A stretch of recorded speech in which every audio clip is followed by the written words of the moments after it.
আসসালামু আলাইকুম। প্রতি বছর পৃথিবীতে প্রায় ১৫ লক্ষ মানুষ লিভার সিরোসিস রোগে আক্রান্ত হয় এবং লিভার সিরোসিস রোগে আক্রান্ত হয়ে মারা যায়। কিন্তু এই রোগের একটি আশঙ্কাজনক বিষয় হলো লিভার সিরোসিস রোগের প্রাথমিক পর্যায়ে তেমন কোনো উপসর্গই পরিলক্ষিত হয় না। এবং যে কারণে এই রোগীগুলো যখন ডক্টরের পরামর্শ নেয় তখন দেখা যায় যে রোগের অবস্থা অনেকটাই শেষ পর্যায়ের দিকে চলে গিয়েছে। এ কারণে রোগীদের অবশ্যই নিয়মিত লিভার রোগের জন্য নিয়মিত স্ক্রিনিং করা জরুরি। দেখা গিয়েছে লিভার সিরোসিস রোগের প্রথম ৩টি কারণের মধ্যে রয়েছে হেপাটাইটিস বি ভাইরাস জনিত ইনফেকশন, হেপাটাইটিস সি ভাইরাস জনিত ইনফেকশন এবং লিভারে চর্বি জমা।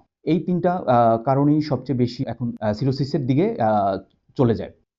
এই কারণে আমাদের আসলে এই hepatitis B virus, hepatitis C virus এবং আমার লিভারে কোনো চর্বি আছে কিনা এই রোগগুলোর নিয়মিত স্ক্রিনিং করা লিভারের সুস্বাস্থ্যের জন্য খুবই জরুরি।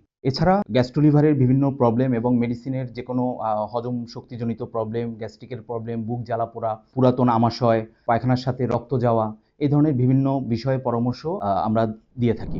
আমি ডাক্তার মোহাম্মদ শামসুল আরিফিন। আমি সহকারী অধ্যাপক লিভার বিভাগ শেরেবাংলা মেডিকেল কলেজ হাসপাতালে কর্মরত আছি এবং আমি নিয়মিত প্রতিদিন বিকালবেলা শনি থেকে বৃহস্পতিবার ল্যাবে ডায়াগনস্টিকে চেম্বার করছি।